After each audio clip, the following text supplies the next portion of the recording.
Well, good morning and welcome to the Justice Committee's first meeting of 2017. We have apologies from John Finney. Agenda item number 1 is decision on taking an item in private, and the decision is whether to take item 3 in private, which is consideration of the committee's draft report to the Finance Committee on the Scottish Government's draft budget 2017-18. Are we all agreed? Thank you for that. Agenda item number 2 is an evidence session for the Crown and Procurator Fiscal Service inquiry. And it's my pleasure to welcome Michael Matheson, Cabinet Secretary for Justice, to the meeting, along with Neil Rennick, Director of Justice, and Willie Cowan, Deputy Director of the Criminal Justice Division. And Cabinet Secretary, I wish you and your officials a very happy New Year. Now, I understand that you don't want to make an opening statement, Cabinet Secretary, so I merely refer members to papers 1 and 2 and invite questions, starting with Oliver Mundell, then Stuart Stevenson, and followed by Rona. Thank you. I'd like to just start by asking you whether you feel and are satisfied that the Crown Office and Procurator's Fiscal Service is adequately funded. Well, first of all, can I just wish all the committee members a happy new year, and I look forward to working with you over the course of the year. As you'll be aware, the budget for the Crown Office is a budget which is directly negotiated by the Lord Advocate with the Finance Secretary. As far as I'm aware, from the evidence that you've received from the Lord Advocate and his evidence to the committee just before Christmas, he believes that the budget is adequate for him to be able to fulfil the functions in delivering an effective and efficient fiscal and Crown Office service and to meet the public's expectations of those particular services. And in that sense, I believe it is an adequate budget to be able to deliver the services that it requires to do. So where then do you think the concerns the committee's heard from a range of different witnesses come from around the lack of adequate resources, delays, cases not making it to trial because they've gone past deadlines, actual fiscals being under an awful lot of strain and pressure, and very high absence rates in the service? Well, there'll be a whole variety of reasons as to why some of these things may happen. It won't all be based on finance in itself. Having said that, I recognise finance will play a part in that. The cash settlement for the Crown Office for the forthcoming financial year is the same as the cash settlement they have for this financial year, both for revenue and for capital costs. They'll obviously have to find efficiencies within their budgets to be able to meet any in-year financial demands as well, but there are a whole range of factors. I think to simply equate all of these issues down to purely being a financial matter is overly simplistic. But there will be challenges that the service will have to meet, and the Lord Advocate will need to take them forward in the way that he best thinks that can be achieved within the service. As Justice Secretary, do you recognise there is a resourcing issue within the service? Well, I recognise that there's challenges right across the public sector in managing their budgets effectively as possible. But as you've heard from the evidence you've got from the Lord Advocate just before Christmas, that he believes the budget's adequate to be able to deliver the services that he requires. So where then do you think the concerns that we're hearing from other witnesses who are interacting with the service on a day-to-day basis are coming from? What, do you think that they're all historic? Do you think that... Which particular issues? Well, around the burden that fiscals are under, that they're being asked to cope with too high a workload, concerns from defence practitioners that things are not working as well as they used to in the past, that cases are going to trial that are not properly prepared, that we're seeing delays in some cases that mean that those trials aren't even able to go forward. Well, it'd be a matter for the Lord Advocate to explain how the Crown Office deal with some of these issues, because it's an area of his responsibility, and how the Crown Office deals with these particular issues relating to individual cases and how they manage cases. But overall, some of the challenges which the Crown Office face today are no different to some of the challenges they've faced for an extended period of time. I don't underestimate the challenges that Fiscals face in terms of their workload and the demands which are placed upon them, and some of the challenges that go with that. But as an organisation, I think broadly they manage these things as effectively and efficiently as they can. But how that's to be taken forward internally within the organisation is a matter for the Lord Advocate. Thank you. And Cabinet Secretary, I press you a little bit more than that. It impacts on victims, it impacts on witnesses, it impacts really on the criminal justice system, the whole churn of it. So there is a wider view here than merely looking, I think, is the Lord Advocate satisfied that he can manage with the resources? Do you have some concerns about some of the evidence, which frankly I think is deeply concerning, that we've heard from various witnesses across the board? Well, I think it's important that we always look at the justice system as a whole system approach.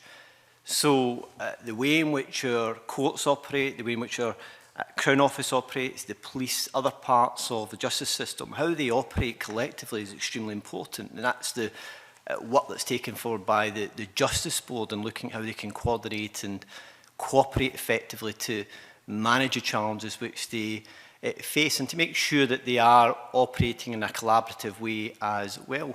That includes looking at victim services, how victim services are provided as well, how we can improve the system to reduce some of the challenges that victims can face as a result of the way in which the justice system operates. There are still some very significant areas where we can improve, although there have been marked improvements, significant improvements in recent years, which I'm sure the member will recognise.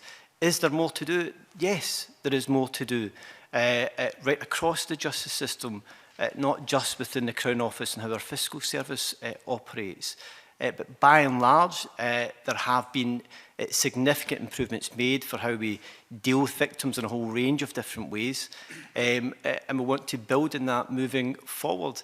You know, if I can give you a practical example of where I think we can help to reduce the challenges that some victims can face, particularly children and vulnerable witnesses. In the procedure and evidence review, I think there's been a very compelling case made about the need to change the way in which we deal with witnesses and victims in these circumstances. And we're keen to look at how we can take that forward, and some of that will probably involve legislative change in Scotland. So I think it'd be unfair to characterise the system as one that's not improved.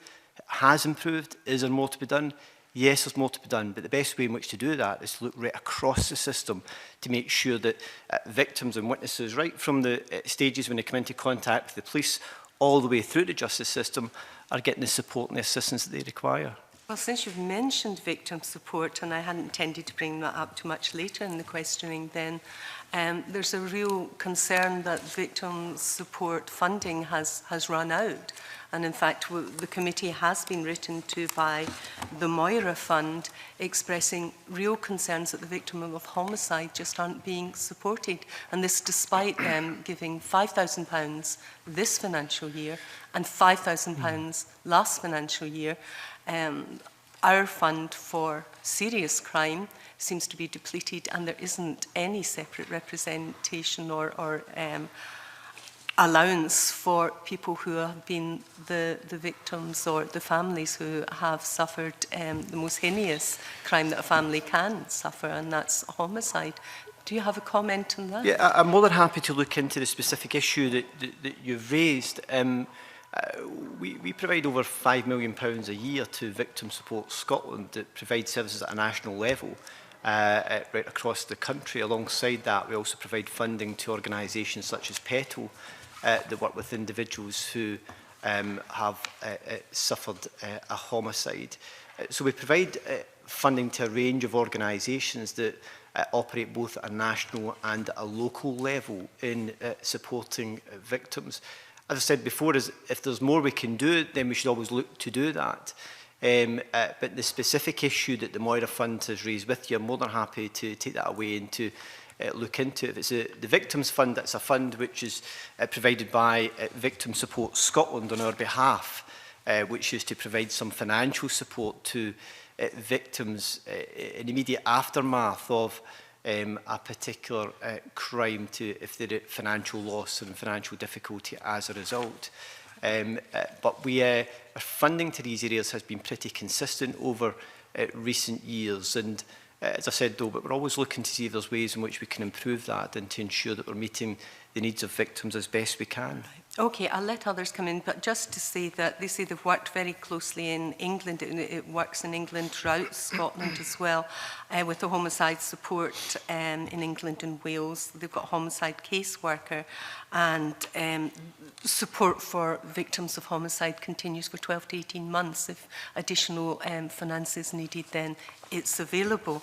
And in particular, the Moira Fund, a national, very small charity, handful of unpaid volunteers, formed after the death of Moira Jones, brutally murdered in Glasgow in 2008. But the particular point that her mother, who started the fund, is alarmed about is that the VF, the Victim Fund, is depleted now before the end of December 2016. Then she's really raising a very legitimate concern about where that leaves anyone else who unfortunately finds themselves in that devastating situation for the next 3 months of the financial year. So happy to pass on that correspondence, Cabinet Secretary. Yeah, if you do, we can check that with Victim Support Scotland, who run the Victims Fund for us, to provide that financial support to individuals and families, and we can come back to the committee with further details on that once we've discussed it with them. Right, thank you for that. Stuart, followed by Ron. Thank you very much, Convener. Good morning, Cabinet Secretary. In your initial answer, you used the word efficiencies, and you also referred to the procedure and evidence review. I think an outside observer looking at how our courts run would recognise, if they were in a court 200 years ago, basically the same basic structure and system and approach that we have. I just wonder, given the appetite that we know there is in the Crown Office and Fiscal Service, and indeed in your own office and in the Lord Advocate's office generally, whether the use of technology to avoid people having to physically attend court, whether radical changes that can be made to the processes will actually benefit the operational efficiency of the system. And make it run slicker and faster, and of course ultimately more cost effectively. How are we placed to pick up that particular challenge and move the courts forward to something that makes better use of the opportunities technology in particular might bring us? Well, there's no doubt that technological development can support us in improving efficiencies within the justice system. I think the challenge in all of these areas is in applying technology to them is to make sure that it's not just about the actual hardware in itself, it's also about the cultural change which is necessary within organisations. So for example, one of the areas that we've been taken forward over recent years is the use of CCTV links between our prisons and courts. Now, all of our prisons now have those facilities in place. We've also got arrangements where for first callings where individuals are in police custody, where there could be CCTV links with the courts. However, there were some legal limitations in the circumstances in which these could be used. And for those, the convener will recall from the Criminal Justice Bill, Criminal Justice Act now, there were provisions made which allow us to extend the nature of cases that can now actually be dealt with through CCTV. That in itself reduces the need for individuals to be transported and taken to court, and allows the court time to be used much more efficiently as well. So there are benefits like that, which we are taking forward, and we're keen to make progress on, and that all comes as part of our digital strategy, which again operates in a pan-justice basis. There are further areas where there can be improvements, I believe, in the future, where technology could assist us further. So, for example, I mentioned in the procedure and evidence review, particularly around children, vulnerable witnesses, one of the areas I said, I believe there's a very compelling case is about the proposal for pre-recorded evidence, which reduces the trauma for children in particular, and for vulnerable witnesses, where that evidence is captured and it's then agreed and it is then played in court without the need for individuals to go through a cross-examination in the way in which they would normally be expected to do so.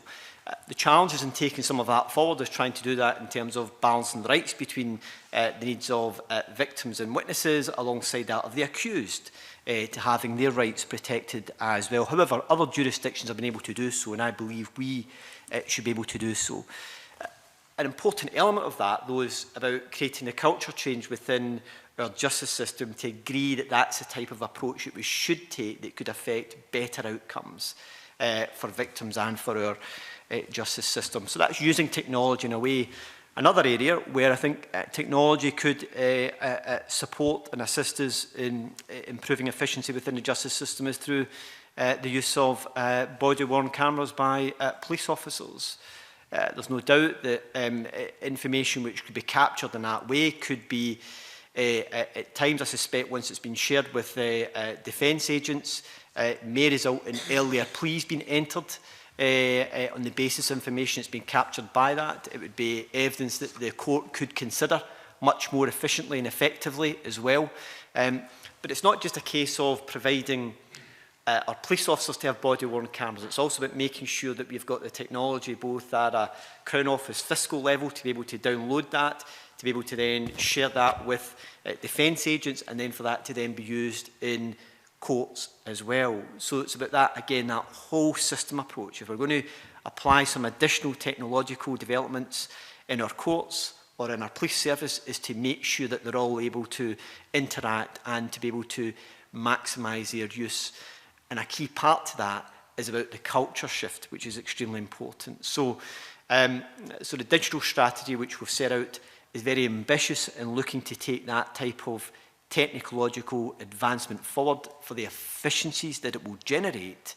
But that will be one which we need to take forward in a very systematic fashion to make sure we get the best gains from it as we move it forward. Cabinet Secretary, you brought the word effectiveness into that answer as well as efficiency. Given that we've now got a couple of classes of witnesses, children and vulnerable witnesses, who are using technology to give their evidence, reducing the stress, making their experience one that is more easily accommodated by them, is that something, therefore, that tells us that that's a benefit that could reasonably be delivered to all witnesses and make the whole process more effective for them, less stressful, make witnesses more comfortable about coming forward to give evidence, as well as the operational benefits? And perhaps from all of that that we've been talking about here, are we in a position to give any early indication of perhaps a sequence of things that might happen that will start to address this, or even a timetable? Look, there's a number of different things in there. I think, first of all, I set it very clearly around the children and vulnerable witnesses. This is an area where I want to see progress and early progress. Some of that progress can be taken forward through some changes to court process. However, other parts will require legislative change as well, and I'm keen in this parliamentary session to bring forward legislation which will give effect to that. What we have to do is identify the model that best works for us. So, for example, we know that when it comes to children, vulnerable witnesses, and for example in Scandinavia they've got a particular approach, and then there are other jurisdictions that have taken different approaches to dealing with these issues. What I want to do is to make sure that we've got a model that best fits the Scottish justice system and delivers the same type of protections and support to vulnerable and child witnesses. So that's an early area where I think we can make progress on. Once we've taken that forward, I think there's an opportunity then to look at other areas within our court system for it to be expanded potentially to other groups of witnesses and victims. But I think we need to take it forward on an incremental basis to make sure that we manage that type of change effectively.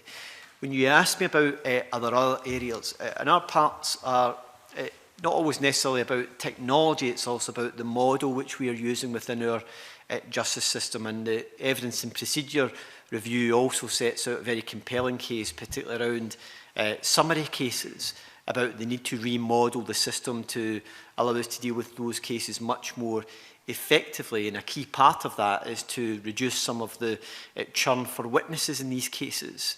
And that's an area which the Lord President has set out as an area of priority that he wants to see progress being taken forward on. So there's already work through the Justice Board in looking at taking that work forward. It's already started in looking at that, and we'll look to see how we can make further progress in that in the weeks and months ahead. So I think there is technology can offer us efficiencies, but there's also about some of the models and processes which we use within the existing system, which the Procedure and Evidence Review also sets out as an area where we need to make progress. And the Lord President's very clear that that's an area of priority for him as well, which again would help to reduce some of the burden on witnesses in being called to cases. Okay. Rona? Thank you, Convener. Yes, my question was actually about making the justice system less traumatic for children, and the Cabinet Secretary has actually answered all the questions that I had, so that's fine, thank you. Okay, Douglas. Can I ask Cabinet Secretary, how many jobs do you anticipate being lost in the Crown Office as a result of the Scottish Government's real-term cuts this year? I'm not expecting any at the present time, and it'd be a matter for the Lord Advocate to set out what I understand that the Lord Advocate has suggested it will be cuts, and I just wonder, given the figures that he used at his evidence session, which you said you watched, what is your prediction of the numbers that will equate to in the Crown Office? I said I watched. You said you had heard his evidence. Yeah. I read the evidence, yes. So, but it'd be for the Lord Advocate to say what his staffing levels will be. He gave the figures that he's got to save, and I just wonder, as a Scottish Government Minister, what your prediction is for the numbers that would equate to the figures he has to save. It'd be for the Lord Advocate to set that out. And you're not worried about what those figures are? Well, I'm confident the Lord Advocate has got a budget that he believes he can deliver an efficient and effective service. He has to lose staff as a result of that budget. In the evidence that you heard from the Lord Advocate, he said it was very much in line with what they were modelling and planning for. Do you know how much he's got to save in staff? How much he's got to save in staff? It'll be for him to determine that. No, but he already said that, so you didn't pick that up from the evidence session. Well, I picked up the details he's got in terms of his budget, but it'll be for him to determine what that will be in terms of staffing going forward. But he said at our budget, to maybe help you out, that he had £1.4 million to save because of the real terms reduction delivered by the Scottish Government, and 50% of that would come in staffing. And I just wondered if the Scottish Government were aware of looking at that figure, roughly how many staff they would expect the Crown Office to reduce by to meet that saving that's been inflicted upon them. That will be a matter which will be determined by the Lord Advocate. I understand that, I think it'd be wrong for. I think it'd be wrong for. Well, hold on a minute. I think it'd be wrong for.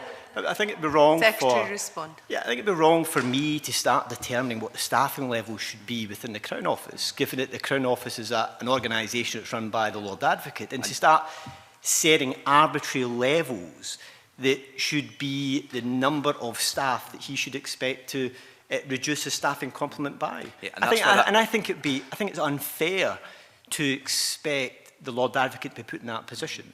That's why that wasn't my question, so I'd appreciate if you answered my question, which was in terms of predictions, because we've now heard that there is this level of funding that's been cut in real terms by the Scottish Government to the Crown Office. The Crown Office have said we will have to make savings of X amount, 50% of that will come from staffing. And I would have thought as Cabinet, well, if I can just finish my question, I would have thought as Cabinet Secretary for Justice, I'd want to have an idea how many staff that will see reduced in a service which we are hearing from multiple witnesses across the sector that is already under-resourced. Because when those figures come back from the Lord Advocate, when he says to Parliament, when he says to you, I'm going to reduce it by X, you might think actually Y is a more effective number. Well, what the Lord Advocate has in the budget he's negotiated with the Finance Secretary is a budget which in cash terms is the same as he has in this financial year, both in terms of revenue and in capital. And in evidence that you heard from the Lord Advocate, he said that was very much in line with what they were anticipating and what they were planning for. I am not going to start getting into levels of saying I expect them to reduce their staffing complement by X. And the reason I won't do that is because the Crown Office is the responsibility of the Lord Advocate. It would be wrong for me to start setting expectations on what the staffing level should be within the Crown Office when that's a matter which is determined by the Lord Advocate. And I'm going to respect that because I think it would be inappropriate for me to then start to set arbitrary levels which the Lord Advocate then feels he is in some way under pressure in which to deliver. Okay. It's a matter for the Lord Advocate to determine that. Will you have concerns if the Lord Advocate or the Crown Agent can't fulfil the other 50% in non-staff savings? It would be a matter for the Lord Advocate to determine how he best takes that forward. And I'm confident from the evidence that you've received from the Lord Advocate in the budget scrutiny process that he believes he has got a budget which will allow him to deliver the prosecution services which the people of Scotland deserve. But he's got a £1.4 million savings, 50% from staff, 50% from non-staff costs, and we heard in the evidence session that the non-staff, there's no timescale for it because the Crown Agent's still waiting for an analysis of the... Sorry, I hadn't even asked a question there, so I wasn't sure what you were going to answer. But the fact that there's no timescale and there's been no analysis done of the options, is that not a concern for you as Cabinet Secretary for Justice, that 50% of the saving is coming from an area where we still don't have analysis or options, and therefore, would that not be a concern if they can't make that 50% saving, further savings will come from staff reductions? It would be a concern if I thought that the Crown Office weren't able to manage their budget or the Lord Advocate wasn't able to take that forward. I'm confident the Lord Advocate is. Will you guarantee any time the Lord Advocate comes to you in this next financial year seeking additional resources that that will be granted? The Lord Advocate, if his budget is negotiated directly with the Finance Secretary, it doesn't come from the Justice budget. Yeah, but he did say if he's faced with a specific demand, a specific need that requires more funding, he will ask for it. Will that be given by the Scottish Government? Well, that would be a matter which you would have to take up with the Finance Secretary. But just to give you if you'll let me finish, if you don't mind. If you look at the actions that we've taken, so for example, some of the additional demand that's been on our justice system in relation to sexual and domestic violence cases, is that we provided an extra £2.4 million over each of the last 2 financial years and into the 3rd financial year going forward in order to help to meet some of the pressures which the courts or fiscals have faced as a result of increasing demand within that particular area. So we'll always look to provide support where we can. But if the Lord Advocate is looking to increase his budget within the Crown Office overall, that's a matter which is directly negotiated, and constitutionally is the case, is directly negotiated between the Lord Advocate and the Finance Secretary. Again, that wasn't my question, as I think you probably know. I'm not speaking about the negotiation in the Crown Office budget. I'm speaking about additional funding required in year. And that's what the Lord Advocate said during his evidence session, that if he requires it, he will ask for it. You are a member of the Scottish Government. Will the Scottish Government meet any demands from the Lord Advocate for additional funding in this financial year? I'm sure that will be considered in due course. Considered? Well, that's what would happen. Okay. So, it would be rather naive to think that we'd be in a situation that no matter what is asked for, that I, as a member of the government, would sit here and say, yes, that will be agreed to. It would be considered at a time when it's received. And I think it would be rather foolish to think that a member of government was going to give you that commitment here and then, not knowing what the request would be. I think it's rather naive or foolish to suggest that the Lord Advocate, someone who we all respect very highly, would come to the government with a request for additional funding that wasn't fully thought through and absolutely required. And would be considered then. Yeah. Okay. Can I ask, are you concerned about the number of adjournments in solemn and summary trials due to a lack of court time? I think the issue, you received evidence, I think, in your inquiry from Eric McQueen, the Chief Executive of the Scottish Court and Tribunal Service, where he set out that the number of trials which we now have in Scottish courts has increased overall. The percentage of cases where there is inadequate time for them has broadly remained much the same. So effectively the courts are operating more efficiently. Number of cases have increased that are going to trial, and the number where there is a lack of court time has broadly remained consistent over the last couple of years. So the number of solemn trials, adjournments due to the lack of court time, have increased by 47% since 2011, and summary trials have seen a 69% increase in delays over the same period. But the number of trials Sorry, has increased. That's fine. That's maybe the question you want to answer, but the question I'm asking, do you think that percentage increase in the adjournments due to a lack of court time has anything to do with your government's decision to close courts? No, it's not. Nothing at all? No, it's not. And the evidence you received from the Scottish Court Service confirmed that was the case The as well. evidence we received from the Scottish Criminal Bar Association suggested that the lack of courts is resulting in more and more trials being adjourned due to a lack of court the time. 10 courts, as you heard in your evidence from the Scottish Court Service, the 10 courts which have received additional work as a result of the court closure programme have all increased their efficiency in dealing with court cases. What you're not recognising is that the number of court cases going to trial has increased overall. The percentage where there hasn't been court time for them has broadly remained the same. That means the courts are operating more efficiently because they're dealing with a greater number of trials. What you're not recognising is you're taking one witness submission, which is perfectly acceptable. I will take another. For example, the defence solicitors who came from Aberdeen, Edinburgh and Glasgow, who said that the courts being closed in many of these areas has resulted in a backlog of cases and more adjournments. Well, I don't believe the evidence... You don't accept that? I don't accept that. I don't believe the evidence which has been provided to the committee by the Scottish Court and Tribunal But Service... what about the other people who provided evidence to the committee? Well, Respond. keep in mind that the Scottish Court and Tribunal Service are responsible for the management of these services, and the data which they can provide demonstrates that that's not the case. So the number of cases which the courts are dealing with have increased. The proportion where there's no court time has broadly remained the same. The number of cases which are being dealt with within the time frame which the court service actually has set has actually been maintained and improved. So the facts that have been provided by the Scottish Court and Tribunal Service and how they measure the efficiency and the performance of the courts don't hold to the view that you're putting. Well, I'm disappointed that you're not open to the suggestions from other witnesses to this inquiry and you're only quoting the one that suits your argument. I'm basing it on the evidence. I'm basing it on the hard evidence that's been provided by the Scottish Court and Tribunal Service.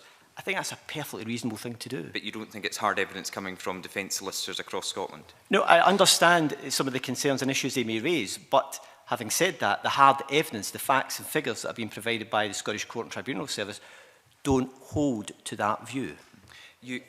Come in, Cabinet Secretary. I mean, any adjournment is not really something desirable, and there's almost coming through this morning, I'm sure you don't intend it, that, you know, it's just the same as we were and there might be a slight improvement. You know, surely we can do better than that. An adjournment is just such pressure on everyone in the court service. They've turned up, they've appeared and the court's been adjourned. They've had days off work. I mean, we're talking really about everyone's view of the criminal justice system, and this paints probably the worst possible picture. And while the court and tribunal service, who I have to say, always come in with a rather optimistic picture of everything that isn't always borne out when their view is tested in subsequent years, then while they may say that, you know, they're quite happy with things, it's not just the Criminal Bar Association, it's social work, it's police, it's all the users of the courts, even the judiciary themselves, are talking about this, and some are suggesting that the court closure programme has had an impact.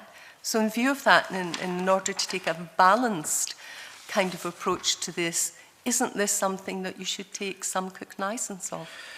Well, I think it's important. I don't believe that the court closure programme has led to greater difficulties within the system, and particularly in relation to court time. If you look at the number of complaints that are called to trial, in 2013-14 it was 40,137. In 2015-16 it was 52,366. The proportion of cases where it was adjourned due to a lack of court time in 2013-14 was 6.3%. Now, we always want to see that figure being as reduced as much as we can. In 2015-16, that figure was 5.6. So they're dealing with more trials, more cases going to trial, but there's actually been a reduction in the number of cases which are adjourned due to a lack of court time.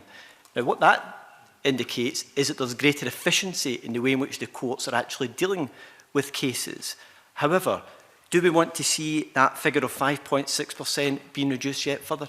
Yes, we would like to see that happening, and some of the stuff that we discussed with Stuart Stevenson's questions is about trying to help to achieve that, to try and help to make sure we've got greater efficiency in the way in which the courts are operating, whether it be using technology, whether it be remodelling parts of the system in order to make it a much more effective and efficient system.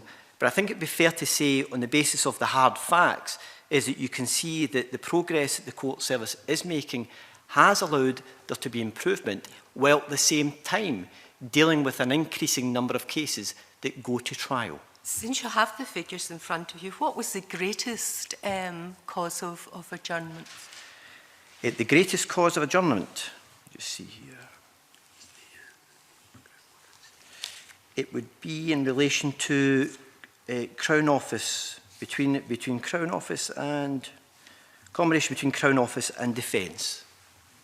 So, any more details than that? I can't, not from these particular tables here, but that would be principally the reasons for that. You see the difficulty, Cabinet Secretary. You're coming today, you're quite relaxed about the Lord Advocate deciding the amount of staff. We're expressing to you the evidence we've heard about adjournments, which affects everyone in the criminal justice system and reflects very badly on the criminal justice system. And yet we don't know precisely what the Defence Crown Office problem is that causes the maximum number of adjournments. Well, I can get you some more information on that, if that'd be helpful for the purpose of your inquiry. But I think it's important that we make judgments on these bases on the basis of clear evidence. Which is what I'm asking you which for. is important. And when it's been suggested that there is less cases, it's the system's getting worse, actually the hard facts actually demonstrate they're dealing with more trials, and actually the number of adjournments due to a lack of court time is actually reducing. So it's important that the information which members in this committee are basing their judgments on are based on that hard information that we have from the Scottish Court and Tribunal Service on how they're dealing with these matters. Absolutely, but that's why it would have been good today for you to have this information about what caused the maximum number of adjournments, the detail of that, because it's fundamental to this whole inquiry. The biggest overall factor will be around witnesses not being present or available for cases going to trial. Could we have a breakdown? So what I can do is, I've said to you, is I can get the Scottish Court and Tribunal Service to provide you with a greater detailed breakdown of this information, if that would assist you in your inquiry. Yeah. But I do hope that you will take the basis of information which they have provided as being an accurate reflection of the data and how our court service is managing these matters, because it's based on hard information and how the courts are operating on a daily basis. That's not to say that there are not areas where improvements can be made. That's not to say some of the concerns which are raised by bar associations don't have a legitimacy to them. But to try and portray it as being some sort of deterioration in the situation is factually inaccurate. I think very quickly. the data that the extra data and an explanation, a detailed breakdown of that would be very, very useful. And I hope you too, Cabinet Secretary, will reflect on it. I'm conscious others want to get in, so I'm going to move on. Now, Stuart, was yours a supplementary? And I'll take in Oliver as a supplementary too. Yes. You can't have point of orders in committee, but I'll take your point Stuart anyway. had one earlier then. Could I just check Yes, I know, but you had one at the I've said previous committee. you don't have point of orders, but I'll. What's your? Well, it's just to make sure the Cabinet Secretary has given the correct evidence when he is presenting that. You said, and I wrote it down, the number of adjournments have reduced. You quoted percentage figures, and I just want to be sure that when you said the number of adjournments had reduced, that was correct evidence. Given that is the 5.6% is a proportion of the 52,366 figure. So what's the numbers of those two percentages? Well, it will be the figure for it will be 5.6% of 52,366. 366. And according to your evidence, that's less than the 6.3% of however many. 40,000. So what is the figures? So the figure there is there is more cases going to trial, and the number where there is a reduction, where there's a lack of court time, has actually proportionally is lower. Yeah, but the actual numbers, that's what you said, the number of adjournments has reduced. So the actual figure in terms of the proportion, the figure is higher in terms of hard cases. So it's 26,781. Yep. 2,000. Is it this figure here? Yeah, it was 2,873. And it is 3,218. Proportionally, it is a smaller percentage of cases going to trial. But sorry, I was asking about the number of adjournments. Yes, due to a lack of court time. So that's it. 3218 is the number of adjournments. It is, yes. As compared to 2873. Yes. So that's an increase in the number of adjournments. Yes, but Yes. proportionally Could a you smaller... say, no, but I think just for clarity, you did say... We've got that. We've gone So down your the evidence is now road. correct. I But think that's important. proportionally, it's a smaller percentage because of the number of cases that are going to trial, Yeah, which have increased. But the number is... So Right, as long as you've got the accurate but the number information. have gone up. Yeah. Stuart Stevenson supplementary, Oliver Mundell supplementary. Just in highlighting the sources of adjournments, you identified defence as being one of the joint leaders in that.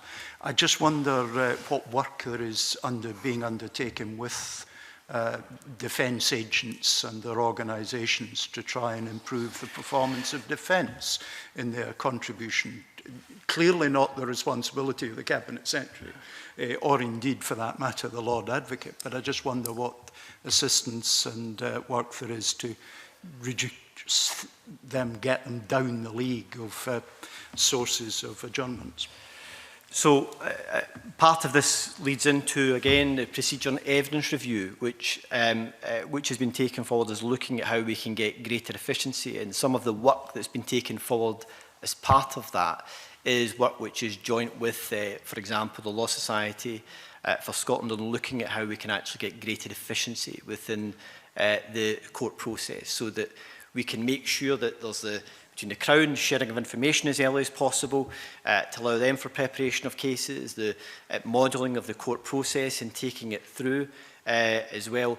All of those aspects about trying to make sure that we help to improve efficiency right through the system. Because back to the point I was making right at the very start, it's important we actually look at it as a whole system approach. The mistake you can make is thinking if you deal with one part of the justice system, that will just automatically improve things overall. You have to deal with it on a systemic basis. Some of the work which has been taken forward by the Justice Board and its sub-groups is looking specifically at these measures, and that includes looking at how we can help to support defence agents in their preparation in these matters. Thank you. Okay. Oliver Mundell supplementary. Can I just ask why you think the number of cases has gone up? Well, as I mentioned, proportionately, for cases that are going to trial, it has reduced overall. So if you look at... I meant overall, why do you think the number of cases going through the system has part gone of up? it, there's a variety of different reasons. Part of it is around availability of witnesses. Some of it will be around preparation of cases as well.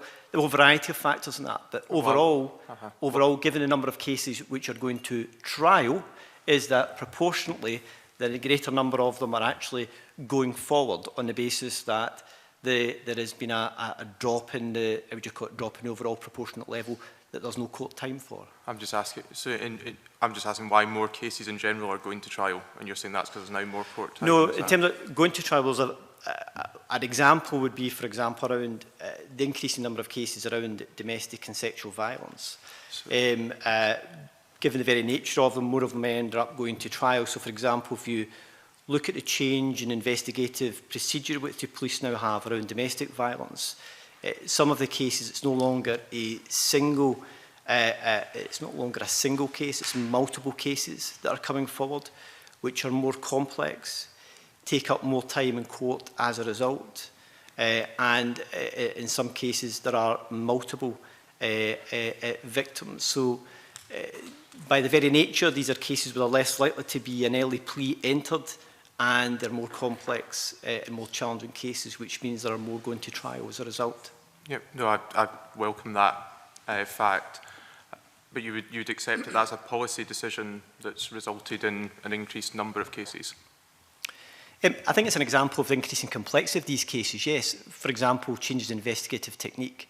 So the way in which, for example, the Crown Office have their, they've got staff at a national level in dealing with sexual and domestic violence cases as well. The police have obviously got their own specialist staff now in these areas. I think it's a reflection changes in approach in these areas, which alongside the fact that it's now a greater priority for us as a society, it has driven some of the demand in the system and the complex nature of these cases. And do you think that demand could have been better anticipated in order to avoid some of the figures that you talked about before? Because I accept that in percentage terms it's less. Good. But when you look at the witnesses that are coming to this committee, those percentages and the increased number, the actual increase in the actual number, are giving a perception to people involved at all levels of the criminal justice system, different stakeholders, that things aren't working as efficiently as they could. And if that number continues to increase in real terms, it does undermine justice, does it not? No, I think that's a reasonable point to make, in that when you do see changes like this, that it can drive unintended consequences within the system at times. I'm sure you'll appreciate it's difficult to anticipate the numbers of cases which will come forward. So, for example, the number of cases which have come forward around historical sex abuse in itself has been very difficult to anticipate. A large part of that has been driven by some of the major issues that have come to the fore in through the Savile case, etc., which have driven more complaints in the system. So there's an element where it can be difficult to anticipate that. To try and assist with that, as I made the point to your colleague Mr Ross earlier on, to try and assist with some of that, what we have in years provided additional resource to different parts of the justice system to try to help to meet some of that demand. We've done that over the last 2 years and into the next financial year as well, in helping to support both the Crown Office and our courts, so it's about court time and also judicial time as well, to deal with some of the increase in demand coming from domestic violence and sexual violence cases. So, and as evidence that you've received from Audit Scotland has highlighted, that's allowed us to have greater efficiency in dealing with these cases, so particularly around domestic violence and meeting the time frame for dealing with these cases. So, it is difficult to anticipate it, but where we can, we will try to do that and work with other parts of the justice agencies to try and achieve that. But equally, we need to make sure that we remain alive to that in the course of any given year, and we've responded to that over the last couple of years, particularly given the demand around domestic and sexual violence cases. Because I think that's my own personal concern is really that the Crown Office is still going through this period of transformational change. It seems to be constant, changes in guidance and policy, reorganisations, doing things differently.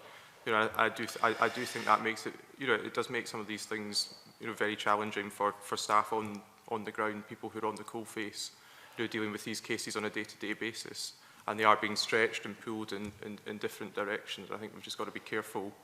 That some of the teething issues, around what are intended improvements, where cases are being adjourned, for every single person who's involved in that case, they do leave, proceedings with a sort of negative impression of how justice is done in Scotland, and I think that it needs to be looked at a little bit more closely. Well, look, I'm confident that the Lord Advocate will be keen to make sure that the Crown Office and the Fiscal Service operate as efficiently, as effectively as possible, and that they try to support staff as best they can as well, and no doubt when he gives evidence to you, he'll be able to explain how they will seek to address some of these issues. But I don't underestimate the challenges that there are for fiscals in meeting some of the demands in the day-to-day job that they have to do, but also being part of an organisation that's changing.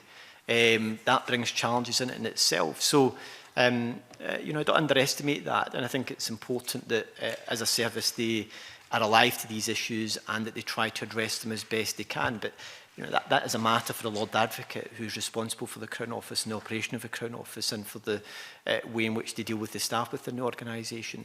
But by and large, I think we are very well served by our Crown Office and our Procurator Fiscal Service here in Scotland.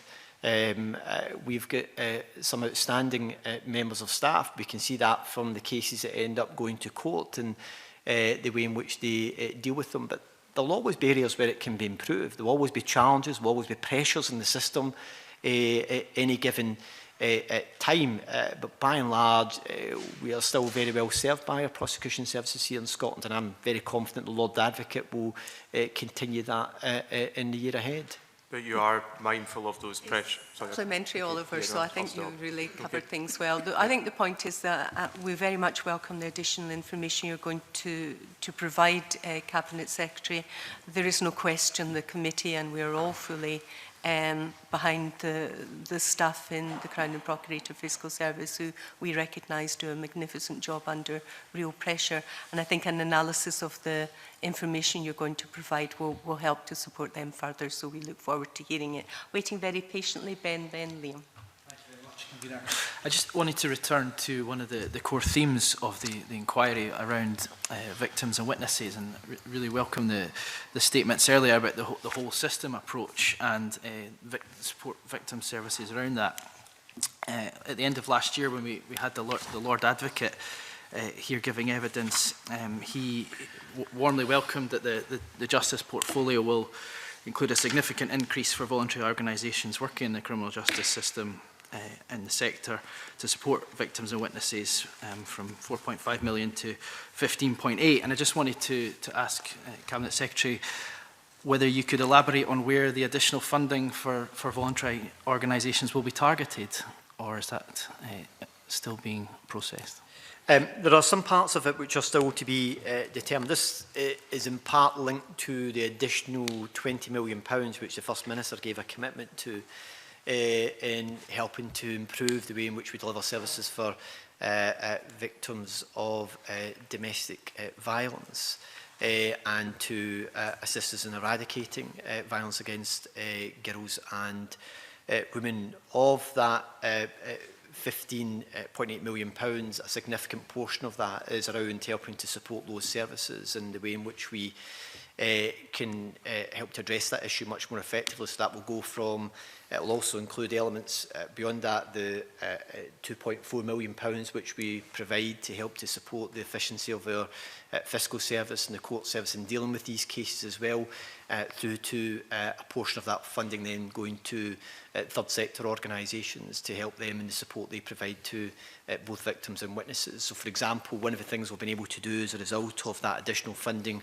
over the last year or so is to be able to extend the range of services that Rape Crisis Scotland can provide. So for example, in Mr MacArthur's constituency, for the first time, we're able to actually provide the right type of support to women who may suffer sexual violence in the islands, which previously was not available because there was no dedicated service there.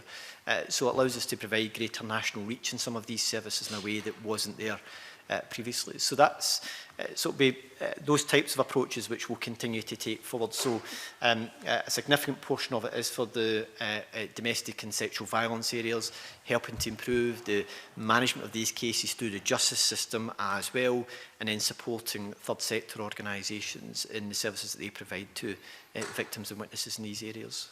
Thank you. And through the justice system, one of the themes that's really come through the evidence that we've taken has been both before the trial process, during the trial process, and indeed afterwards, how important victim support is. And while the Crown Agent confirmed to me when he was here before Christmas that this increase will not directly increase VIA's funding, I just wondered at this stage if you envisage how the VIA service will benefit from the increased funding to the third sector organisations.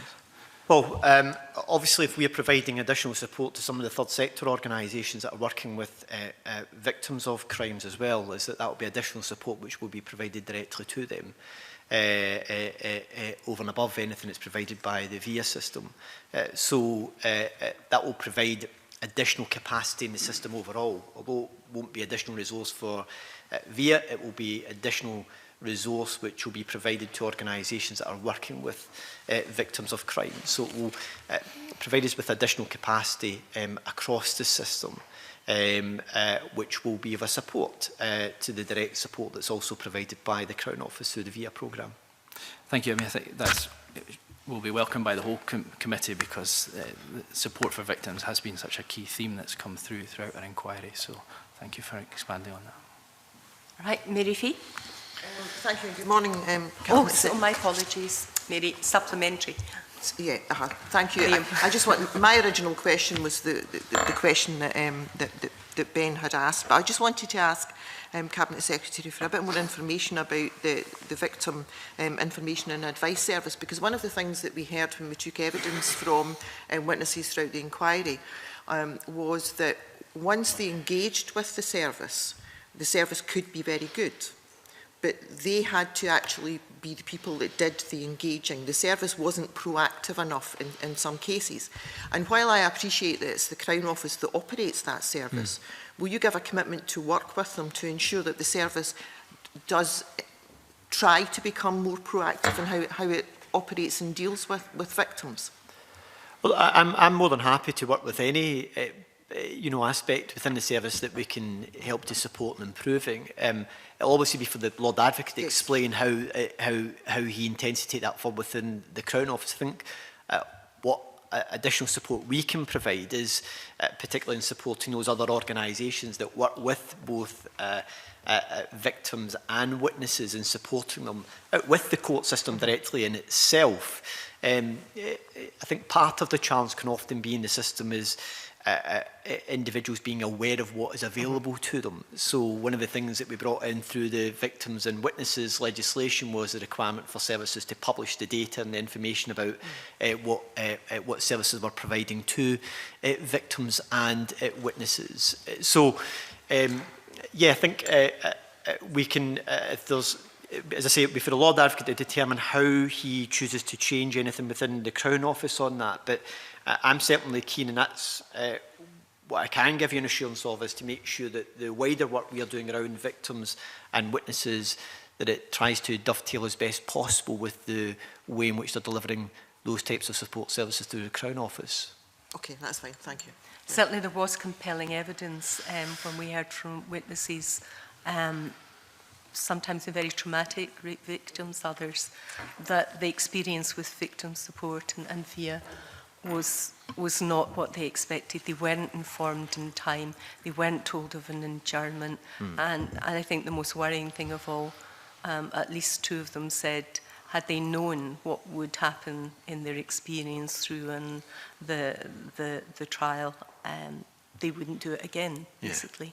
And that must be a measure that concerns us all, Cabinet Secretary. Very much so. I think it goes back to the point I was making earlier on about the need to, although there have been significant improvements, there's still a lot more to do to improve for both victims and witnesses. And I think I'm very conscious that there are still systemic challenges within our justice system, particularly for accused, around how some of the justice system presently operates.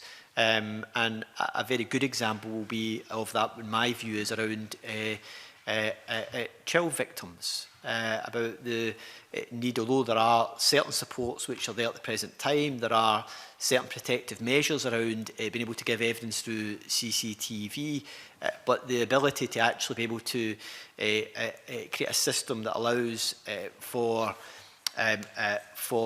evidence to be taken prior to the trial is a much better system, in my view, in helping to actually meet some of these challenges for child witnesses. So there are still areas where we need to make significant change and improvement for victims. I'm determined to do what we can to help to achieve that, while at the same time making sure the balances, checks and balances we have within our justice system are appropriately protected and managed as well. So I fully accept there is more to do, although significant progress has been made.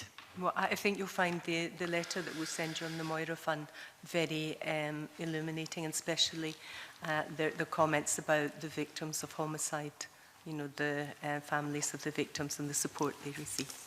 Now, Fulton, I'm in a dilemma because poor Liam's been waiting for forever. Could we leave your question to... On this issue, if the committee don't mind Are coming you back okay to it with that, Liam? It's very small. Okay, carry on. I did have a, thanks very much, and thanks, Cabinet Secretary. I did have a line of question on this, but both Ben and Mary have covered it quite well, probably coming from a kind of similar standpoint. But I just wonder what your view, Cabinet Secretary, is on victims becoming involved once, because I can see the complications before an accused is found guilty, but once somebody's found guilty, what would be your view on victims, if they so wished, to be involved in the sort of sentencing options that are available? Not to decide a sentencing option, but perhaps at my previous job, I worked in criminal justice social work, perhaps to be involved at maybe the report evidence gathering stage, like they used to be. I think that's something that's went by the wayside. I just wondered if you had a view on that. There is obviously the victim impact statement provision which we have at the present moment. If there are issues around how that's operating, be content for that to be looked at to see there's ways in which we could actually improve the manner in which it's operating, and if there's evidence to suggest there are problems with it. If there are victims' organisations that have got views about how the role of victims can be better met within our justice system, I'm always open to considering those. So, the reassurance I can give the member is that if there are ways in which we can improve it, then I'm open to exploring them. I don't have a fixed view on what the best option actually is, and part of that should be informed by the experience of victims. So, but I think if there's any evidence of some of the provisions which we have at the present moment not operating as efficiently or as effectively as they could be, then I'm more than happy to look at trying to address those issues. Liam. Thank you very much, Convener. I'm going to take you on to the issue of case marking. I mean, obviously the rationale behind it is not solely about cost reduction and greater efficiency, although that's certainly been sort of cited in defence of the move towards a central system of marking. We've heard from a range of witnesses. Concerns will come on to some of that evidence in a moment, but generally I think the feeling that there's a loss of local discretion, and that as a result one of the consequences of that are that cases are being marked for prosecution that wouldn't otherwise have gone to court. And I think obviously that somewhat undermines the argument for making the system more efficient. Well, I'm conscious you've had a mixture of evidence in this issue, that you had evidence from the Fiscals Association in challenging some of the assertions that they were putting forward cases where they didn't believe there was a sufficiency of evidence to support a prosecution, and they've challenged that on the basis that they wouldn't do so as well. I think the important principles here are that if there is a crime has been committed and there's a sufficiency of evidence for a prosecution, then that case should be considered for prosecution, and it should then be been taken forward on that basis. I think that was more in relation to the guidance around domestic violence that those questions were arising. I think the issue that I'm driving at in terms of central marking is there's a lack of awareness at a central level about the variety of options that would be open to taking forward that case and identifying an appropriate solution in each and every instance, and that is a result of the loss of the local knowledge of the circumstances that arise in any particular case. Well, look, if there's an issue about guidance that's been issued to fiscals in marking of cases, that is very much a matter for the Lord Advocate to determine and how that can best be achieved. It's clear an area within his responsibilities, and it'd be wrong for me to start suggesting how that should be addressed. But I think it's important that there is a level of flexibility in the system, but there's also a level of consistency in it as well. So no matter where you are a victim of a crime in Scotland, that it's going to be dealt with in a consistent fashion. But so I think it's when you've got a national prosecution service, then it's difficult to imagine anything other than a national policy approach to how they take forward cases. But In terms of the guidance which is issued to fiscals, that is very much a matter for the Lord Advocate.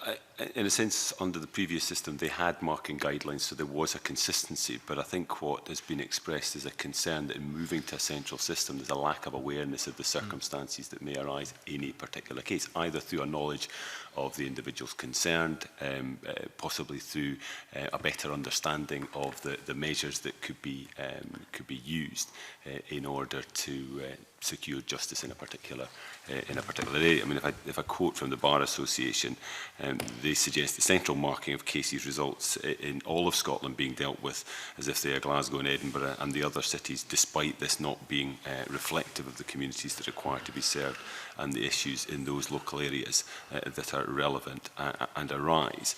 And they go on to say the removal of from the local Procurator Fiscal of the right and responsibility to make decisions about the marking of cases in his or her jurisdiction has led to decisions being made that are at odds with the issues in the community that matter to the local community. That amounts to a denial of local justice and accountability. Now, I take your point about consistency.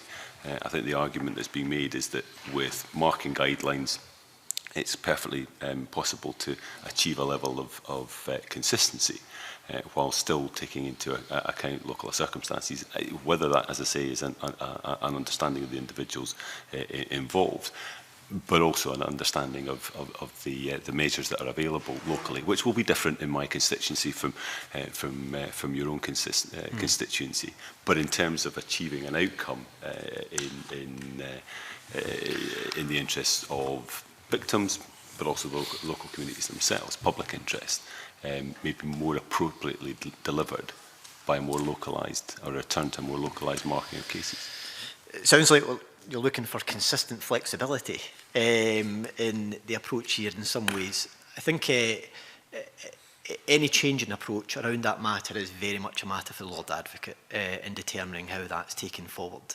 But the policy decision around this, that's not something the Scottish Government has an interest in. Is that what you're saying? But it's a matter for the Lord Advocate in deciding what guidance and the approach he takes within the fiscal, within the organisation.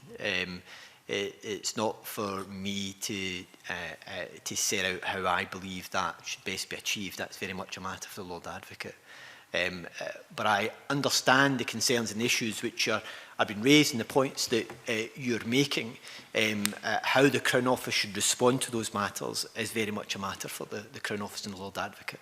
But if I can touch on one of the other concerns, as I say, there have been a variety of concerns from a variety of witnesses around this, that the Law Society of Scotland, again touching on many of the points made by the Bar Association, raises the concern in relation to custody cases that on occasion prosecutor fiscal deputies in a local court do not know when custody papers will be available because they're not in control of them.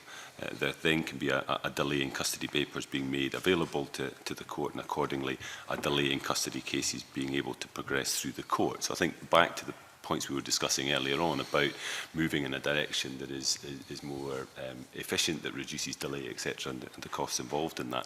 We appear to be in a situation here where the Law Society of Scotland are firmly of the view that change to a more centralised marking of custody cases is going against the grain of what you and the Lord Advocate are seeking to achieve. Well, a key part in determining the approach, though, within the organisation, I'm sure the member will respect, is a matter for the Lord Advocate. That's his policy responsibility, and it is within his independent role in determining prosecution policy and how they manage these matters. But it's a good illustration, I think, though, where we need to make sure we're taking a whole system approach, in recognising that if you take a particular policy position in one part of the system, it has an impact on the rest of, it can have an impact on the rest of the justice system. And that's where the Justice Board provides a role in helping to try and plan and manage these things. So by and large, the Crown Agent would normally be part in the Justice Board, would be involved in the discussions, looking at if they're taking forward a particular approach, and looking at what the impact might be on the police, how then it can consider how it may have an impact on the courts, and how that can be looked at throughout the whole of the system. And there are some aspects of that can also look at defence agents, for example, through the Law Society and some of the bar associations. So, I was going to say the Justice Board, I mean, the one that so concerns the the bar associations aren't no, they're not on members that, no, as well. But what they can is they have, some of them have, the Justice Board has some committees, and some of those will actually engage directly with stakeholders to explore particular matters, to then work up some details, and then they'll bring these matters to the Justice Board in itself. So there's but the Justice Board provides a very, I believe, a very effective model and system which can support that type of whole system approach.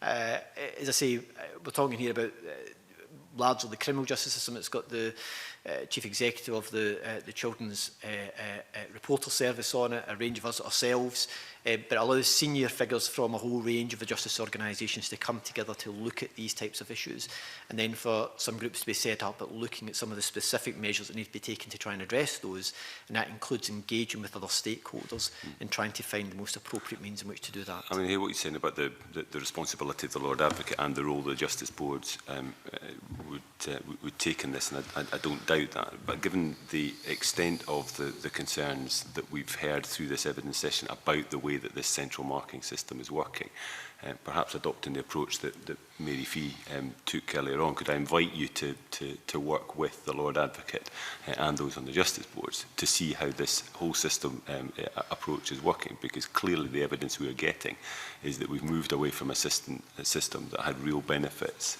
in terms of understanding the measures that are available at a local level, and ensuring that actually in terms of the execution of justice that we have the consistency that I think rightly we want to see, but actually the flexibility that is I think necessary, given that not all projects and services will be available, or alternatives to court prosecution are available in all parts of the country in the same way. Well, I can give the member an assurance that, you know, through the Justice Board setup we've got, is it's an opportunity for some of these issues to be considered and to be discussed and to be looked at. And I've got no doubt that when you take evidence from the Lord Advocate, you'll be able to explain the approach they're intending to take and how they may seek to address some of these concerns. And that again can be part of some of the work which the Justice Board does. But I'm very clear, and I'm sure you'll hear from the Lord Advocate as well, as a recognition about that whole system approach, about making sure that we try to link up the complex parts of our justice system as effectively as possible, and the policy decisions that we take in one area, that we recognise the impact they can have in other parts of the justice system, and we try to plan to manage these things effectively. So I'm happy to give the member an assurance that, you know, that we'll continue to take an approach that helps us to try and take that whole system approach, including the impact that policy decisions within the Crown Office have in other parts of the justice system. Just on the Justice Board's Cabinet Secretary, I understand Defence aren't represented in them at all, and yet they have a wealth of knowledge about what goes on in the courts and the criminal justice system.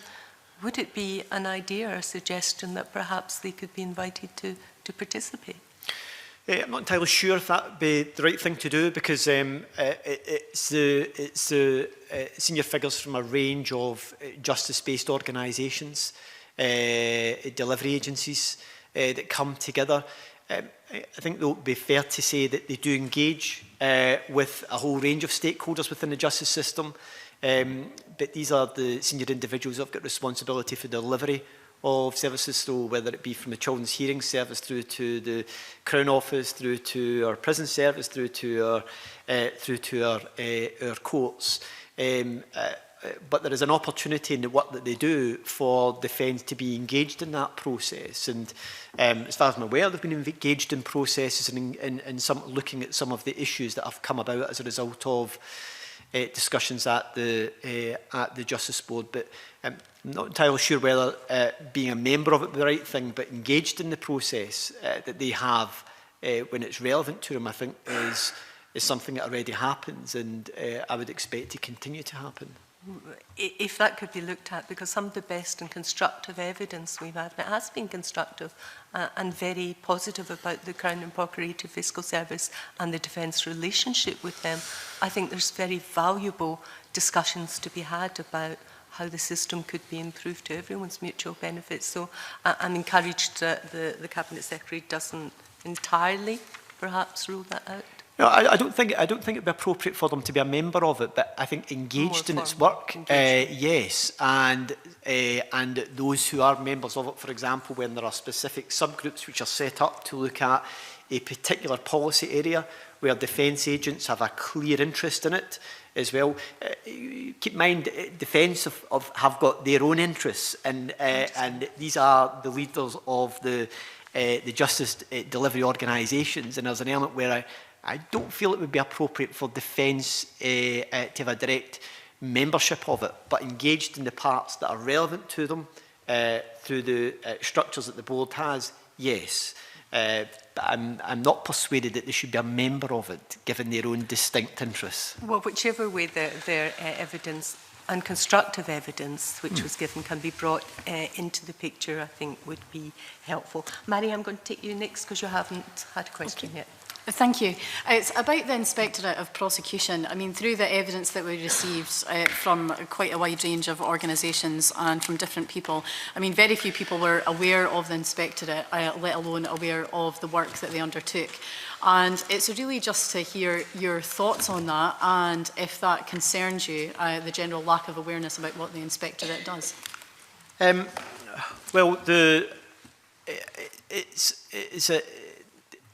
given the nature of the role, I can understand that they don't necessarily generate a lot of public interest because they are very focused on the Crown Office and the Procurator Fiscal Service. However, the reports are published, publicly available. It would be really down to the inspector to decide on if they wish to increase their profile, how they would wish to go about doing that. I think it's also worth keeping in mind, though, is that the inspector don't deal with individual complaints. That would go through the Crown Office in the normal process, then going to the Ombudsman. But you know, if the inspector would have the view that they wanted to increase their profile and their role, then it'd be very much a matter for the inspector to decide on how they want to go about doing that. I wouldn't have any objections to it. But I do think they provide a very valuable role, and they provide a very important role in looking at our justice system and in a part of the justice system in the Crown Office. But you know, if they want to increase their profile, then I wouldn't have any concerns about them seeking to do so. Thank you. I suppose it was just a surprise. I mean, like you say, but the nature of the work that they do, their public profile may not be all that high. But I suppose it's from some of the organisations you were hearing from that you would almost expect to have heard of the Inspectorate, and I think that was what was quite surprising in some of the evidence. So really, I would just ask, I mean, do you think they are effective in their role? And also, on the back of that, we had evidence from the Law Society of Scotland in relation to the Inspectorate of Prosecution's effectiveness, and they, in terms of their transparency and their independence, they had suggested that the Inspectorate should bring on board people who are not Procurator Fiscals or who have no connection to the Crown Office and Procurator Fiscal Service. And it was really just to hear your thoughts around that and if you think that would be beneficial. Well, I do think they're effective in the service they deliver. Obviously, it's now been in place for several years, and it actually stems back from the inquiry which followed, if I recall correctly, it was the Chokar case, and the way in which the Crown Office had handled that particular matter, and the report that was then produced following Dr. Raj Jando's inquiry into the matter. So I do think it's effective. Using individuals who are not members of the the Crown Office or Procurator Fiscal Service, there's always benefit, and it would be for an inspector to explain this more clearly, but it's a bit like the HMICS, is that there's always benefit in actually being able to second people in who have got expertise when you're undertaking a particular area of inquiry, who know this is how the system operates, have an understanding of the system. There is value that can be gained from that. That's not to say that bringing someone in from the outside as and when it's appropriate shouldn't be done, and I suspect the inspector will do that as and when the occasion arises. But I think it's always trying to get that balance between making sure that you've got the right skill set in those undertaking the inquiry, that have the knowledge and skills of the area that you're looking at, while at the same time also making sure it's very clear it's an independent investigation and will report independently as well. But I think by and large they get that balance correct. But I suspect the principal reason that they probably draw in people from the fiscal service is because of their expertise in a given area when they're conducting an inquiry. Okay, thank you. Liam? Supplementary. Up that point from Mary, when she fairly outlined the concern that's been raised, that in a sense the makeup of the inspectorate is drawn so heavily from the Crown Office Procurator Fiscal Service. I mean, I take your point about having an understanding of it. I think the concern, though, is that you have somebody who's seconded in there who will be going back to the Procurator Fiscal Service and therefore doesn't necessarily have the perceived independence that somebody who may have experience of the Procurator Fiscal Service and therefore is not going up a learning curve, but isn't due to be going back to the Procurator Fiscal Service immediately after they finish with the inspector. Do you not see that as a legitimate concern? I can understand the challenges, the perception that people can have. There will always be a limited pool of individuals you can draw upon with the right expertise when you're conducting these inquiries, which I suspect will present some of the challenges. If there is a view, particularly from the inspector, about how they could alter the present arrangement in order to try and address any concerns or issues that were being raised, then if that required any legislative change, then we'd be open to looking at that. It was a piece of legislation at the time when it was taken forward to cross-party support. It was broadly welcomed within Parliament. It was seen as a positive step. I think it is a positive service. I think it adds value to our justice system.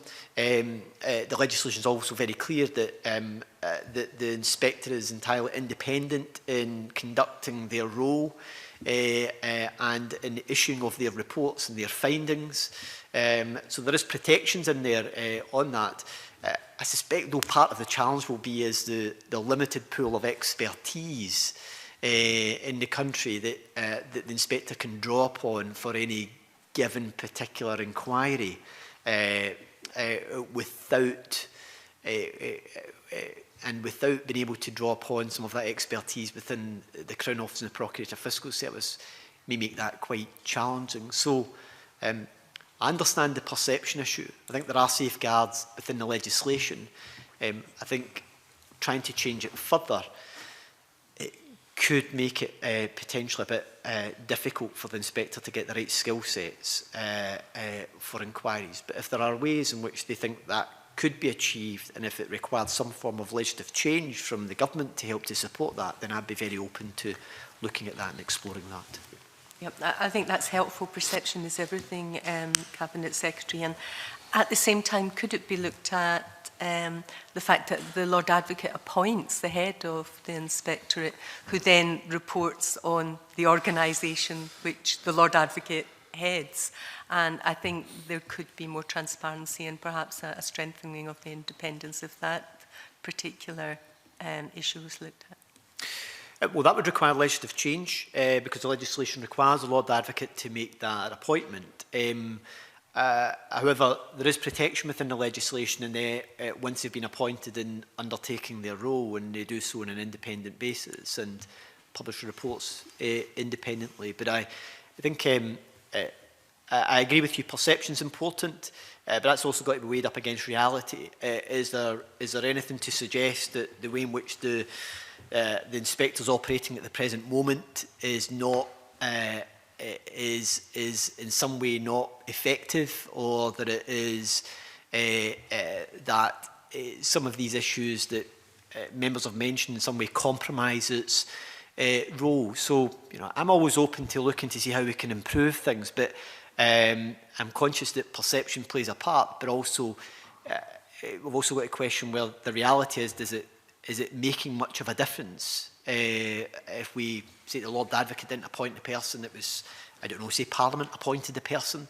instead. Would that in practice change anything? Maybe from a perception point of view it would, but by and large I think the inspector does a fairly robust and effective job just now in inspecting our prosecution services. Happy that you're open to looking at it. We've now got Douglas, Rona and Mary Ann. Can I ask the questions and the answers from now on to be quite concise? Okay. I just wanted to follow up on a couple of earlier issues. We spoke about child and vulnerable witnesses and changes for them. Do you have any plans to change the number of police officers called to give evidence, the amount of time they spend in the court system, sometimes felt wasted because they could be out on the streets and be more overt rather than waiting to give evidence which could be agreed at an earlier stage and also cited and then not used? Well, there have been improvements made over recent years by the system which the police now operate, the witness scheduler, to help to manage some of police time that's involved in having to be witnesses in court cases. So there have been significant improvements.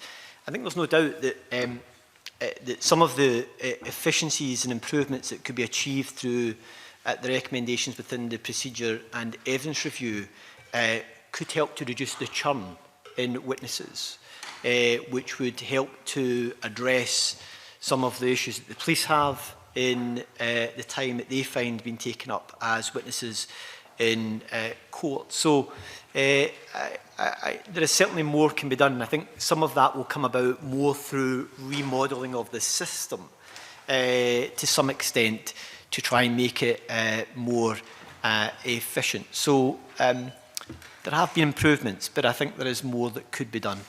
And then finally, can I ask you, you mentioned in your answer to Stuart Stevenson about police wearing cameras and then that being used by the Crown Office, by the court system, but there is a problem in terms of technology that they don't all match.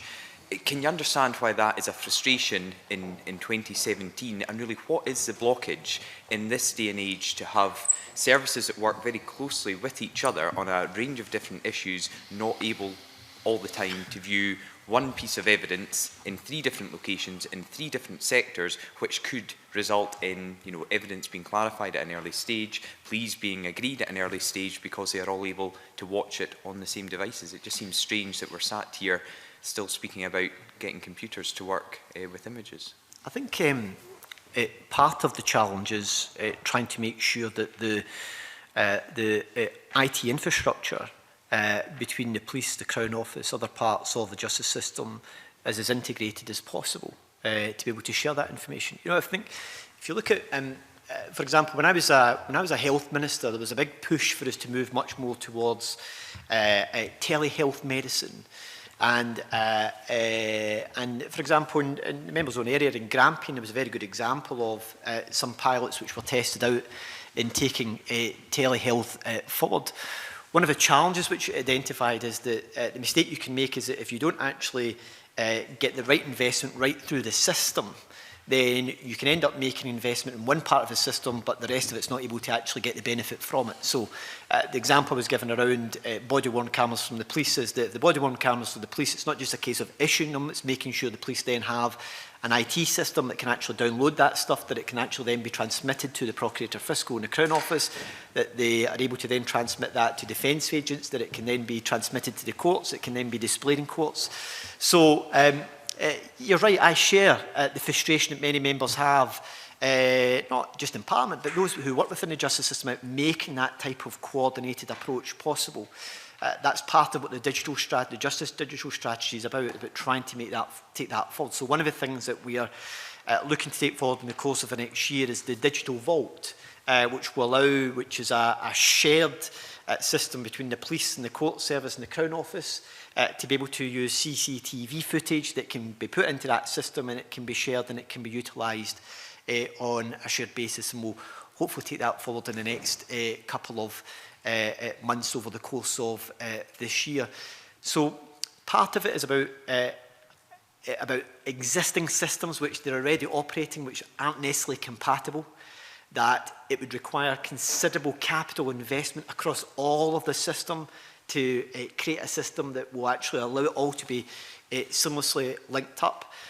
So it's about trying to manage it in a way that allows us to get clear areas of improvement within the existing system and to make additional improvements to that system where we can. So it's part of it's historical due to systems that parts of the public service have been using previously, which are not compatible with one another. And part of it is also about making the right and necessary capital investment into the right parts of the justice system to make sure that we create a system that is actually interlinked. And that will take time. But just very quickly on the issue of time and resources, if we as a Justice Committee see this as a crucial area for improving the Crown Office as a whole and also the component parts, how could we scrutinise that? You know, will we be sat here in a year having similar concerns? What kind of timescales could you put on it, and how big are the resource barriers? Well, the resource barriers are significant. The Justice Strategy is already published, so it's a publicly available document which is out there, which so I mean more implementation, really?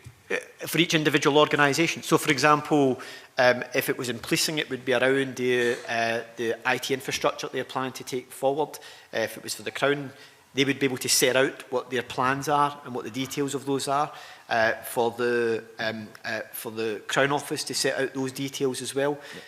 What we would then do is that's where the Justice Board would actually seek to actually make sure there's proper collaboration. So if the police were to say, we want to move towards having body-worn cameras for all of our police officers, that's an issue that could be explored at the Justice Board to then identify, well, what do we need to do in the Crown Office in order to help to make sure that we can support that technology if you're going to make use of it? And for the Scottish Court and Tribunal Service, who are on the Justice Board, to then say, well, what do we need to put in the courts in order to help to support and enable that technology as well, so that where we are making those types of investments, we are getting a whole system approach to it to try and get the biggest benefit out of it that we actually can, rather than one part of the justice system saying, we're going to invest in this piece of technology, but actually the real benefits of it can't be realised because the other parts of the justice system haven't actually been able to adapt or to put in the capital infrastructure that's necessary to be able to utilise it or make the best use of it. No, followed by Mary. Thank you. Yes, I wanted to ask what the implications of the decision to leave the EU might be. I know it's a matter of conjecture at the moment. It's particularly in regard to cooperation between the Crown Office and partner agencies in Europe, and whether yourself and the Lord Advocate have had any discussions around this, and just what implications, what effect do you think it could have? Well, there's no doubt it could have a number of very serious and significant effects, not just on our criminal justice system, but also on our civil justice system as well. I hosted a Justice Summit that brought together a whole range of different stakeholders. The Crown Agent attended that on behalf of the Crown Office. The Lord Advocate in the past couple of months has already given a speech in Brussels setting out his concerns about some of the real risks in not being a member of the European Union. One of the most obvious is the use of European arrest warrants and the potential risk there. Effectively, it's based on an extradition arrangement, which if we lost the average timescale for a European arrest warrant from it being issued to the person actually being apprehended is something in the region of around 40 to 42 days. An extradition can take 9 months plus. So it's a much more efficient, effective system in being able to repatriate individuals. And I think there's a case where a European arrest warrant has been issued in Scotland and the person has been apprehended within hours in another jurisdiction. So they allow much greater efficiency, and it goes part of the challenge is that if we end up having to go down the route of having extradition treaties instead, given the time frame that they take up and the court time that they take up as well, that will actually create and drive greater inefficiency in the system, and will create, it will slow the process down, and it will take up more court time and having to deal with extradition proceedings in a way that we don't have to deal with at the present moment as well. It will also have, we'll also, from a justice system, and I welcome the fact that we've opted into Europol, but we will no longer be able to be a full member of Europol once we come out of the European Union, which means that when it comes to joint investigation teams, that we will not be privy to the same access to information and shared resources as a member of Europol, which when it comes to things like human trafficking are extremely important, just given the international nature of that type of criminal activity, dealing with serious and organised crime groups across a pan-European basis. Europol play a very important part in supporting that. And Police Scotland, of the police services in the UK, is one of the police services that makes the greatest use of an organisation like Europol. So, for example, we've got officers embedded there within the UK team, unlike the way it operates in England and Wales, where they have to go through the Home Office, etc., in order to access it. Here, Police Scotland are directly to the organisation, have direct access to their database systems as well. So we make very good use of Europol as well. So we will not have the same opportunities that we have at the present moment once we have left Europol. Although we can be a Tier 2 member, you don't have the same access to information and support as well. On the civil side, it will potentially have a very significant impact. There's areas around, for example, around commercial law and contract law, which again are have been agreed. So, for example, contracts which are agreed between a company here. Cabinet Secretary, it's not relevant to this inquiry, civil matters, because it's the Crown Procurator. The question was just about, but the question was just about the impact it could have on it. Yeah. So what it could have is that in commercial law, for example, contracts between a company here in Scotland and a company in France, they can be enforced in the courts. Actually, if we no longer have access to that, that will create difficulties. So from the criminal through to the civil, through to commercial law, it will have a significant impact. And we've already been doing work around looking at what the impact of that will actually be. And part of that is through engagement with stakeholders such as the Justice Summit, which I hosted, and will continue to have that engagement in the weeks and months ahead. Thank you. Thank you. Is the reality, Cabinet Secretary, not that whether we're in or out the EU, it makes sense for Europe and the UK to cooperate on the very issues that you've talked about, which prevent terrorism, trafficking, and that there's much to be gained by the very excellent facilities we have, not least in Gartcosh, which I'm sure are recognised Europe-wide? Being a member of Europol? Being a member, just sharing data, sharing information, sharing intelligence will make common sense whether we're in the EU or out the EU. It certainly makes common sense. Part of the challenge will be is when we're out of the EU, we won't actually have that hub that is provided by Europol for the sharing of that information.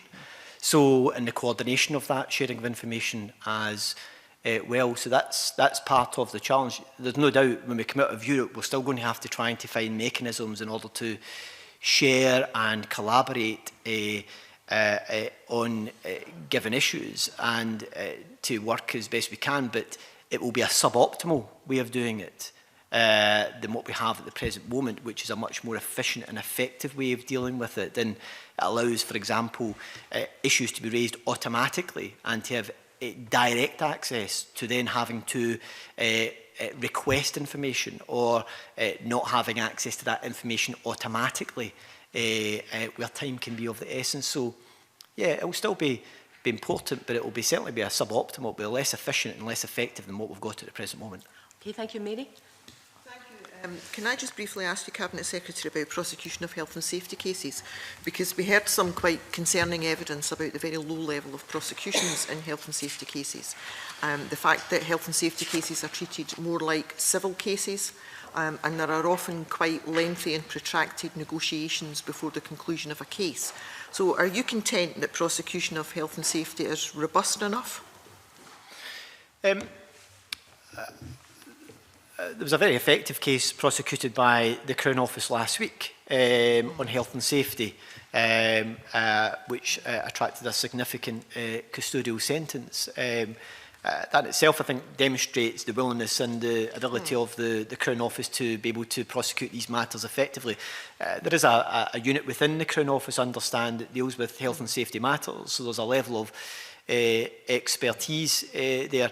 I suspect part of the frustration can also come from some of the health and safety cases is the length of time that some of these can take in order to get to prosecution, and where there is ways in which that can be speeded up, whether there's greater efficiency that could be achieved in that, and I think if there are ways in which that could be achieved, then that would be certainly welcome. How the Crown Office go about doing that, I'm afraid, is a matter for the Lord Advocate to determine, and how that and the approach they take in order to achieve that. But I can understand if there are frustrations around some of the length of time it can take for prosecutions in this area as well. But I think the case last week just demonstrates that the Crown Office are able to prosecute these matters, and as and when it's appropriate, they will do so. And I think the penalty which was handed down by the court as well, I think sends out a very strong message about how the courts view serious breaches of health and safety as well. Yeah, I mean, I think last week's case was a really good example, as you've said, but health and safety cases can often cause quite significant distress to families that are involved in these cases, and there is no statutory time limit. Is that even something that you think should be reviewed? I'm always, if there's a way in which we can improve the system, then I'm open to exploring that and to considering that. I think what I would say first of all, though, is that I think it's important that the Crown Office are given an opportunity to explain the approach that they are taking to these matters, and whether they believe that there are any changes which they can make that could help to improve the way in which they are handling these matters. If following that, there is a view that there is still further measures that need to be taken which require legislative change, then I would, I'm open to considering those issues. But I think, in fairness, it would be only right for the Lord Advocate to be able to explain how they intend to deal with these matters, and where there are areas that they believe that they can improve, and how they will go about achieving that, first of all. Okay, thank you. I think in particular there was concern about the lack or very low prosecutions for those failing to have employer liability insurance. Is that something you're aware of, Cabinet Secretary? Yeah, I have. I am aware of that, and I have been made aware of that. Again, the decisions in prosecuting in these matters is entirely a matter for the Lord Advocate, and it would be wrong for government ministers to start to get into setting out what they think should be happening in these matters. But no doubt the Lord Advocate will be able to explain the reasons and also the approach that the Crown Office are taking in dealing with these issues. Well, in advance of the Lord Advocate coming in next week, there's only two final questions. Notwithstanding the independent status of the Crown Procurator Fiscal Service, would it be fair to say that the organisation would be failing in its duty if it did not take cognizance of the government's policies in relation to criminal justice matters? Well, I think it's for the Lord Advocate will set out the approach which they will take. There's no doubt that there are decisions which are made in a range of policy areas which will have an impact on the Crown Office, and they will have to respond to those issues. So, for example, the approach that has been taken around tackling domestic and sexual violence has had an impact on the Crown Office, and they've had to respond to that in order to deal with these issues. So I've got no doubt that the Lord Advocate will want to make sure that in taking forward the Crown Office, that it recognises where there are priorities being set by Parliament, and to make sure that as a Crown Office they're able to respond to those issues effectively. I think it's also worth keeping in mind as well is that some of the policy changes that have taken place are actually policy changes that have been driven by, at times been driven by the experience of Procurator Fiscals and the Crown Office. So, for example, in the domestic abuse issue, the domestic abuse bill, which we've said we'll bring forward in this parliamentary session, that came about as a result of work that was carried out by Leslie Thompson, the former Solicitor General, who was very clear that fiscals were having real difficulty in being able to prosecute cases where coercion and psychological abuse was taken forward, and they were of the view there need to be a legislative change in order to help to support fiscals in being able to actually deal with these issues. So, so I've got no doubt that they will be, they will recognise the priorities which are set by Parliament and by Government in areas as well, and will seek to respond to those effectively. But equally, as has happened in the past, I suspect the Crown Office will also want to set out areas where they want to see further change taking place in our criminal justice system and where they think there are gaps. And we will do our very best to try and help to work with them in addressing those issues as well. Well, just for the avoidance of doubt, and the final question, has the Cabinet Secretary had any discussions with the Lord Advocate in relation to wider prosecution policy, or are these matters which are strictly off limits?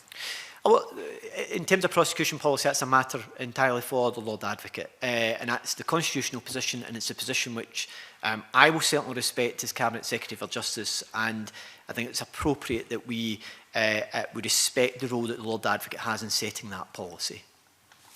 That concludes the questioning. Thank you very much for attending today. We now move into private session. The next committee meeting will be on the 17th of January, when we'll be hearing from the Lord Advocate himself in the final evidence session on the Crown Office inquiry and giving consideration to current petitions.